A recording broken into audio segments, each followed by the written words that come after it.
I quite like a slider shot. You may have seen them in my videos as an establisher, or maybe sliding past a pot noodle or something else quite daft.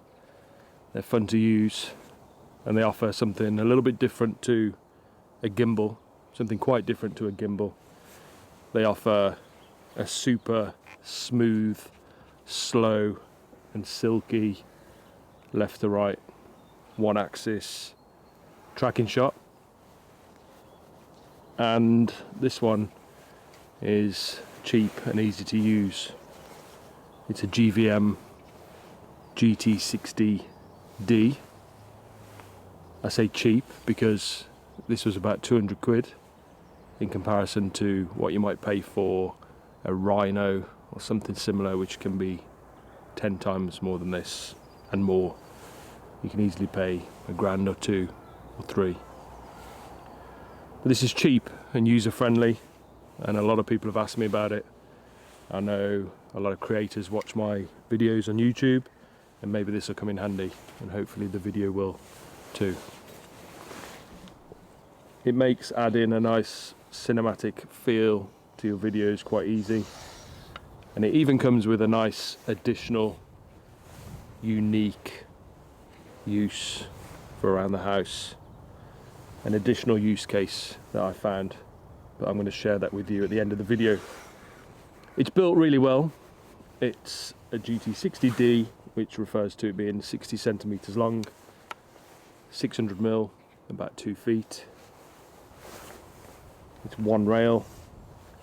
The carrier is controlled via this belt, which swings around a pulley on one end and a stepper motor on the other. It attaches to the carrier underneath. On top of the carrier, I've added a small ball head. It's a newer ball head. You can add whatever you like on here. There are a couple of threads, so you can attach a DSLR, even a gimbal, or GoPro, or even your iPhone on top there. Weight wise, I've put a few kilos on there. I've put the Sony A7 and a long lens, and it handles it just fine. On the bottom, there are 4 adjustable feet. These only adjust about that far, an inch or two, which is great. For me, I think slider shots work really well when they're low to the ground. And this leaves the lens height about 6 inches off the ground, which is great. It has one bit of a drawback in that this belt is just an inch off the ground. So if you're filming outdoors, like I am a lot of the time, it means that any debris, any leaves, any twigs that are underneath have a chance of getting sucked up into this belt and then wrapping around the motors. The teeth of the belt are on the inside, so quite often what I find is that debris and twigs end up underneath like that, but it just moves just fine and nothing gets caught up. Occasionally I've had little twigs and leaves get sucked into there, but it's fairly open and they're quite easy to just pull out. The other thing you can do if you want a bit of height is that this rail itself has threads in the middle and on each end, so you can mount it to a tripod, either one tripod in the middle there, or even if you're using a heavy payload especially, maybe a tripod at each end. What I quite like to do is that there's a thread at the end here. I've fitted an extra tripod mount.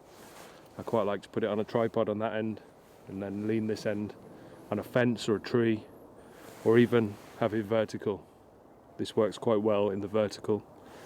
The motor has no problem with a Sony A7 and a kilo or two of lens in moving it through the vertical. So you can go up the side of a wall or a tree or a fence line. It works quite well. When the power is off, this carrier runs free, which is not a problem if you're in the horizontal, but if you're in the vertical and when it's powered, it's locked and it's holding your camera there. If you were to switch the slider off, it would just fall. So this thumb screw works as a way to lock it in position while you're preparing for a shot or adjusting your camera settings with the slider turned off. It's controlled with this little controller connected via a cable into the side. The controller has an old-fashioned Sony camcorder type battery that just clips onto the back there, and then a little on and off switch on the bottom. Settings are controlled through the keypad. You have normal video shot mode, which can manually move with left and right, or you can set it into auto mode where it can loop backwards and forwards, and you can walk off and do your walking shots in hiking videos like I do. Smoothness and stability I've found to be really good, incredibly good really for a £200 slider. Today I've got a few lenses with me and I'm going to put them all on and do a bit of a test, a bit of a real in the field example. I've got a 12mm ultra wide angle, I've got a 16 to 35mm, a 50mm, and as a bit of a wild card I've got a 70 to 200mm, which is far too long of a telephoto for a slider, but it'll be interesting. Audio wise, for anyone who watches my videos or knows my channel, you'll know just how important audio is to me. And this is pretty good, it's pretty quiet, it's workable. The moving parts are all the way along, obviously, but the motor doing the work is this stepper motor on the end. And it's fairly quiet. It has various speed settings, the main one being that it's a speed from 1% to 100%. 1% takes about 90 seconds end to end. I know that because I've experimented with time lapse. And 100% takes maybe 3 or 4 seconds from end to end. And dependent on which speed setting you have it, and probably dependent on which payload you have on and which angle it's at, it's going to make a slightly different noise, slightly different frequency. For me, I tend to go 20, 30, maybe 40% at most. Nice, slow, smooth, soft shots, and the noise is just about acceptable. I have found that, and there's probably some physics to this that I don't understand, but I've found that if this is on dirt or leaves, it's really good. If it's on a tripod, it's okay. If it's on a hard surface like a wooden table or a concrete floor, then it makes a bit more noise. I think those audio frequencies resonate through those things, through the wooden table or the concrete floor. Where I use it most is on dirt, and it's pretty good. I found that the frequencies are quite low, and in post, if you put them into like a Final Cut Pro equalizer, you can drop the decibels on those lower frequencies. You can kind of isolate it. Unfortunately, it varies in frequency each time. It's quite spread across a few of them, but it's pretty quiet and it's workable, so audio wise it's pretty good. Setup time is just a couple of minutes. We'll set it up now and I can give you an example of the audio. Okay, so setup, plug the cable in. Pretty idiot proof, only goes one way. Loosen the thumb screw so it's free to move. Turn the unit on and then set some limits. Look at that. I think this is the impression of someone's rear end who sits on this bench quite often.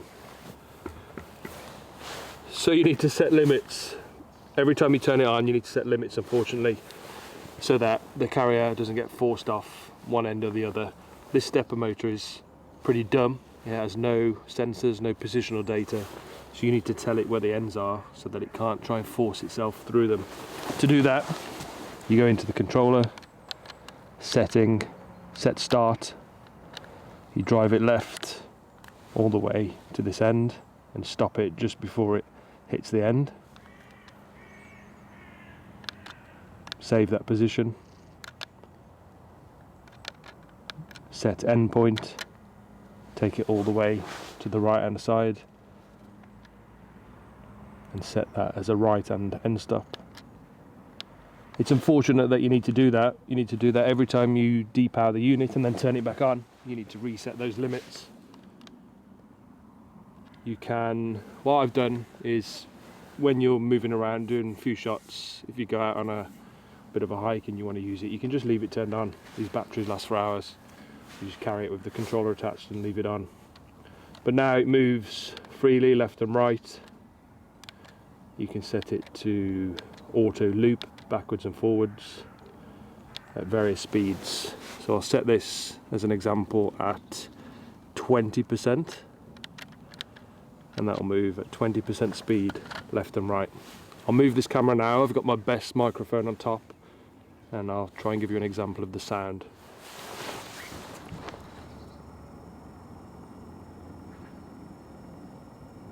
So this is the sound at 20%, barely audible.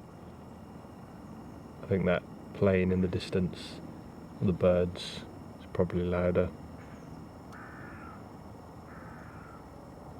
I'll crank the speed up now.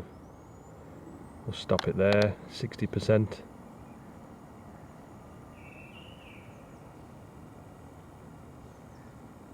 Again, barely audible.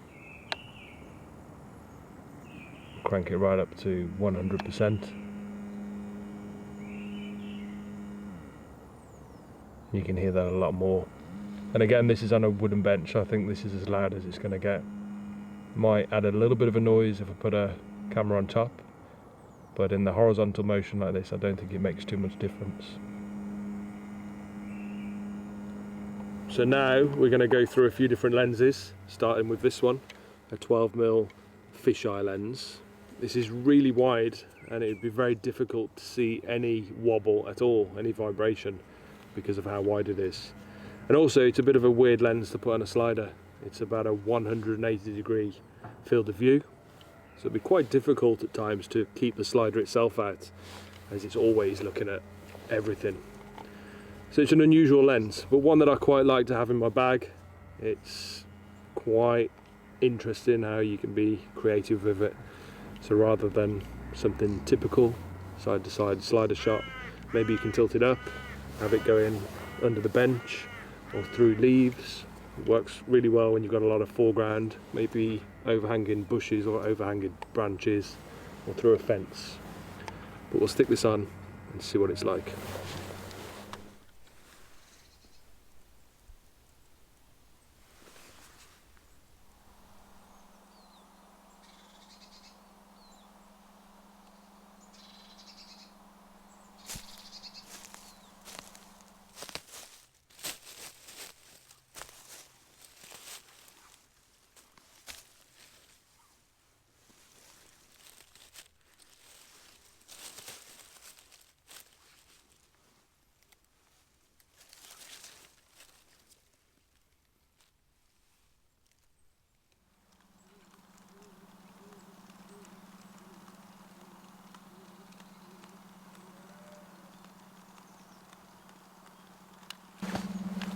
Well, that was okay. I'm not the biggest fan of this 12mm lens on a slider. But up next is this. It's the Sony 16 to 35mm. This is the Zeiss f4 version. I bought this lens specifically for gimbals or sliders or vehicle mounts and the like, because it has inbuilt lens stabilization.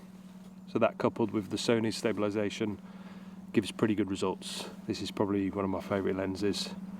We'll try it at both 16mm and 35mm and get rid of this fisheye.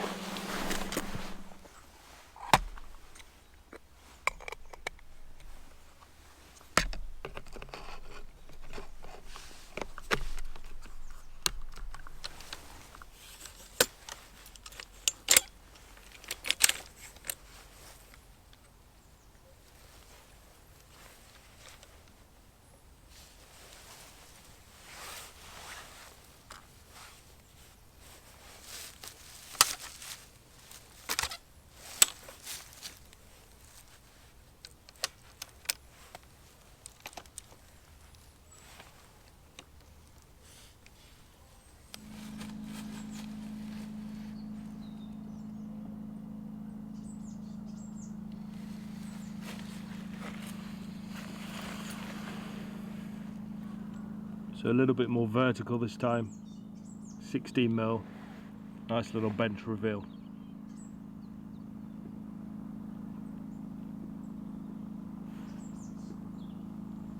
And then 35mm, nice little reveal of the impression of someone's rear end in the wood of the bench.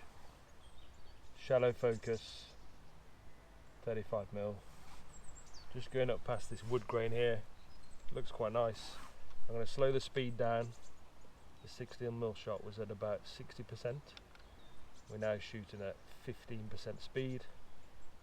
35mm f9 reveal of the arse cheeks.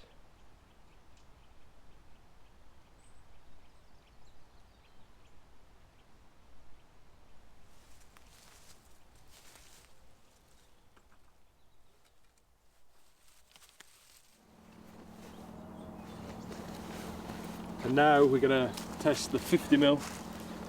Unlike the 16 to 35, this doesn't have any image stabilization. It's a little bit harder to get a nice, smooth, steady shot. You have to pay a little bit more attention to the feet and to where it's mounted. Maybe not have it hanging off a tree, like in this case. But it's 50mm, and this is an f1.4, so when it works, it's going to be a bit hit and miss, but when it does work, it's going to be absolutely fantastic.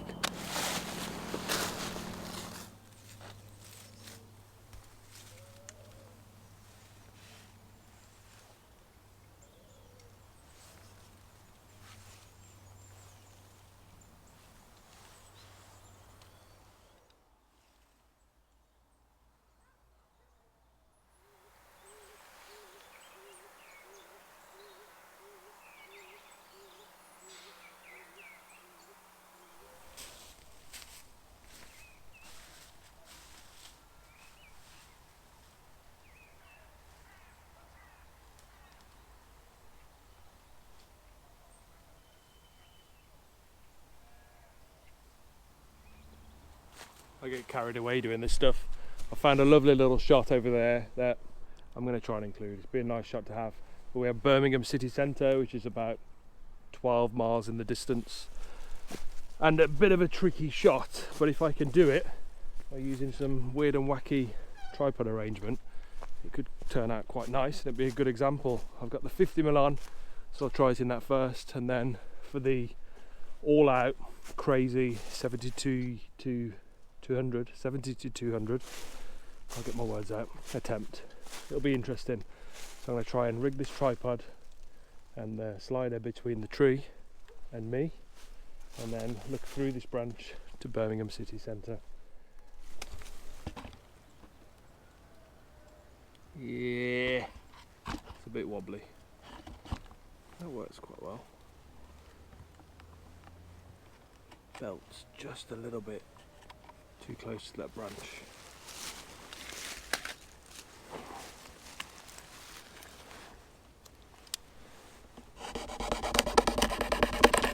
Don't tell the National Trust.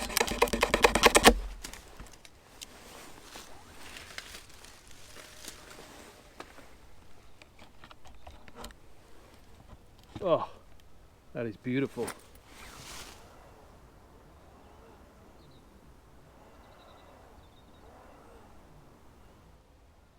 Take the speed right down to 10%. Hit record, and off we go.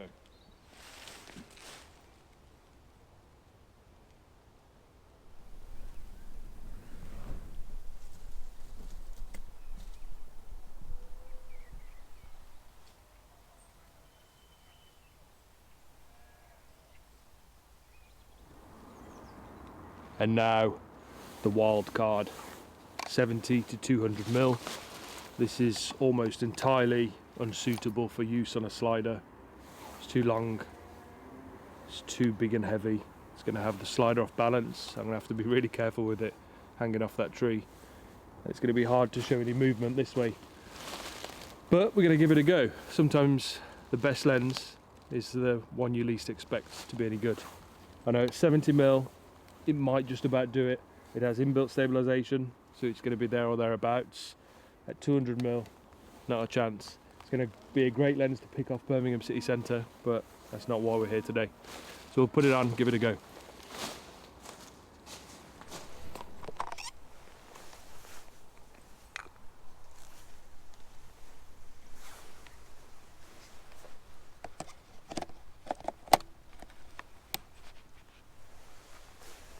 So this is 85% speed and 70mm focal distance, and that looks bloody good.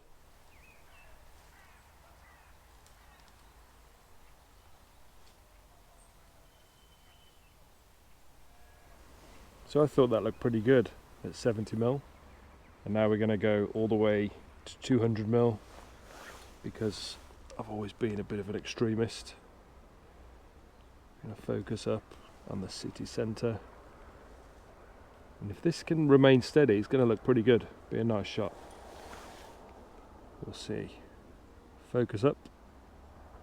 Easier said than done with my eyes. Come on. There we go. Hit record. I'm going to slow it right down to about 10%. And off we go. 200mm. I've sent it the wrong way.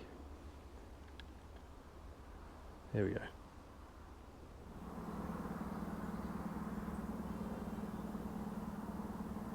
That looks pretty good. That's amazingly steady. We'll speed it up. 20%, 30%. Wow. That's pretty impressive. 60%.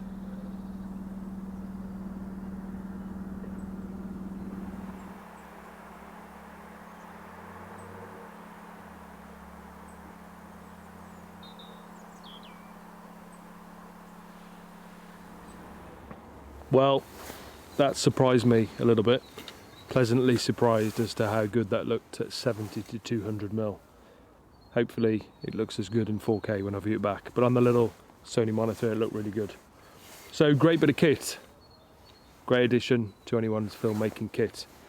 One thing I would say though is that, in my opinion, they get a bit overused.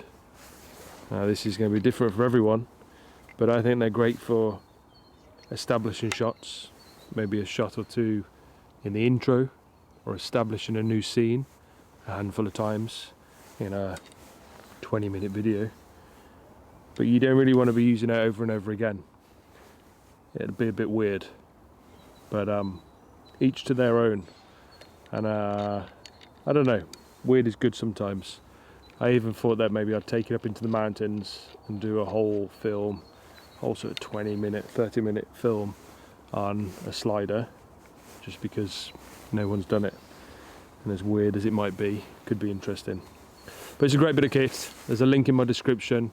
I now earn a couple of quid from anyone who buys stuff like this through my YouTube channel, which is quite welcome. And I'm going to leave you with the obscure home use case for this slider, because not only does it do camera sliding shots, it also does something else very, very useful. So I'll leave you with that. Out.